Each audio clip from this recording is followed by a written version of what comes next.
Welcome to another episode of Ask Dubey Post-Olympic Edition. This show is a presentation of Bet365. Whatever your bet is, it's never ordinary at Bet365. Download the app and get in on the game. Use the code NATION. Bet365 must be 19 or older. Obviously, we got to touch on the Olympics. You probably don't need to hear too much from me. Everybody knows what happened. Canada had a great game. They dominated. They ran into Connor Hellebuyck and ran into 3-on-3 overtime. And of course, it's disappointing for everybody. Canadian players, they worked extremely hard. A little bit surprising to me, I think, watching that Olympics. The lack of secondary scoring for Canada was surprising. I was joking about it, but I said it almost feels a little bit like watching the Oilers on steroids, where it was, your big boys are going and your big boys just happen to be McDavid, McKinnon, Celebrini and Makar and Sid on the power play before he was hurt. But it felt like that same thing where when the Oilers have struggled with secondary scoring, it felt like the same thing where all of the chances, all of the offense, all of the scoring chances for the most part were coming from that line. And of course you're going to expect more from that line, but it seemed a little bit similar to watching McDavid and Draisaitl when they're loaded up front on the Oilers and they're having struggles with secondary scoring, which is surprising because if you go through Canada's roster, obviously there's no lack of talent or lack of ability to put the pucks in net. They just didn't seem to really be able to generate too much, but certainly not for lack of chances. And Jordan Binnington did his job. Other than winning a gold medal, didn't love the last goal, but that's being, nitpicky. It's also 3-on-3 in overtime, and I understand what happened on the play. But listen, he came in and he did he did everything that they brought him there for. He made the big saves when he needed to at the right times, and he got them to the gold medal. And realistically, he let in one goal in 60 minutes. And I think if you play that game over 10 more times, you'll have a different outcome in 7 of them. Because just some of those shots will go in. But that's the great part about Olympic hockey. Canada played a great game. U.S. is a great goaltender, and they're a great team as well. And they've got guys going into 3-on-3 overtime. It's a coin flip at that point because both teams just have such incredible players. So, fun to watch. I think the whole world gets to see what the Oilers get to see every night. And that's why I tell people, if you live in Edmonton, get to the rink, because this is a whole nother level of special that you guys get to watch every night.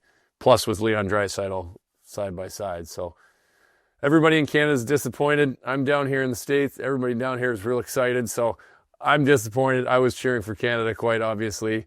So I got to sit. I'm right in the middle of this. If you guys think if you're feeling bad about yourselves, I'm in the heart of hockey in the U.S. and seeing everybody celebrate. So it stings a little bit, but I'm looking forward to getting the NHL season back going. Let's get into some questions. All right, first question from Michael Hardlot. Why do goalies succeed somewhere else when they leave the Oilers? Do you think Skinner will be back in the future? I don't think Skinner will be back in the future. I laugh at that because I did have that same thought. I'd wake up in Nashville and think, maybe in the offseason I'll resign and come back to Edmonton. Doesn't usually happen that way. I think maybe down the road toward the end of his career, maybe, but realistically, probably not. Couple reasons. It's not, sometimes there just needs to be a change of scenery, and that's not just with Edmonton. That's just in general. Sometimes there's, especially as a goalie, when everything's focused on you, if you're not winning Stanley Cups, there's just a change of scenery sometimes is needed to go somewhere else, whether it's pressure off or whatever that is. It's very rare for a goalie to play his entire career in one place. You add into Edmonton the expectations, the pressures on the goaltenders, where it can kind of just build up. And we talked about that with Stuart Skinner a little bit this year, where it almost got to the point of like, there's not really it's like a no win for him. He can rattle off 3 or 4 games in a row, and then he has one off game, and it's kind of right back to everybody jumps on his back. Everybody's all over him. Well, here we go again. The inconsistencies, all these things. And I'm not saying that some of it isn't warranted. I don't think that all of it was. And it's just the passion of the fans and the passionate fan base. But as a person and as a goalie trying to go succeed, that just becomes almost an impossible task when there's not really anything you can do without other than go win a Stanley Cup, which he got within a game or two of twice, and it's still like that. So in that situation, something just needed to change, and he just needed to go somewhere else so that this narrative could change and the pressure could come off of him. So I'm not surprised to see him doing well somewhere else because he's a great goaltender. And was it the Oilers team that was the problem? No, it wasn't the team either. They have a great team. It's just one of these situations that happens in a career, and obviously with the narrative and the way things have gone over the last few seasons with the inconsistency and the expectations of the team, the clock was up and that it was time to go. So I think if you look around the league at other teams, there's a lot of situations like this where goalies go on and they have success elsewhere. It's not just Edmonton. You guys just happen to notice more because you're very passionate and relatively hard on your goaltenders, I would say. All right, next question from H.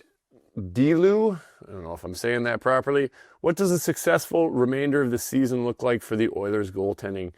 I think a successful remainder is just getting consistency, and that's, something we've talked about a lot, but these are two essentially new faces, and the best thing that they can do leading up on this playoff run is getting some consistency, letting this team get on a roll, just knowing exactly what they're going to get between the pipes every night, no matter who's in there. And they had short spurts of it where we really saw the potential, but it's still been a little bit of a roller coaster. And I mentioned before, that's to be expected.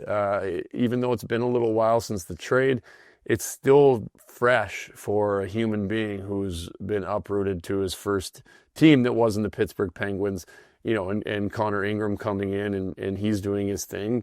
There's a lot of new stuff going on for these guys. So the inconsistent side of it is to be expected. So I think between now and the end of the season, just some solid night in, night out performances. Before the break, Draisaitl was voicing his frustration in kind of a rare situation where he said, we need our guys to make some saves there or in this situation. And that it's true. I don't like to look at it that way, but at some point it's like, you just need one. You just need, we don't need 45. We don't need you to stop 3 out of those 4 or all 4 that you let in. Just need one of them, and it will change the game. And so I think if they can start getting that from the Oilers, just from their goalies, is the timely saves and just finding a way to win those games, even if it's 5-4, even if it's 4-3, getting those saves at the right time would be really beneficial for the Oilers, and also having them both playing really well. As we saw for a period of time before, would be very, very beneficial for the Oilers to try to make the playoffs, which I'm sure they will, and also trying to get there for a third time. All right, last question from Graham Hampton. What are the Oilers missing compared to years past that made them feel so much more dominant?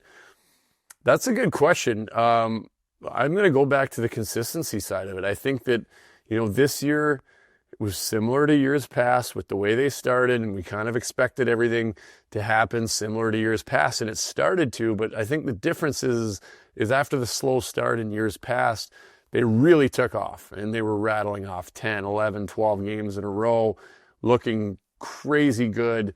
And this year we've seen that where it starts to go, and then it just kind of dips, and so there hasn't really been that takeoff where the reason they're not at the top of the standing is because of their start, but they're playing like a team at the top. Now we've seen flashes of it, but there's been the roller coaster of inconsistency as this year has gone on, and there is a lot of change. You have 2 new goalies between the pipes. That's a big deal. There was a lot of young guys coming in as well. There is change, and guys need to find a way to insert themselves and mold into this lineup.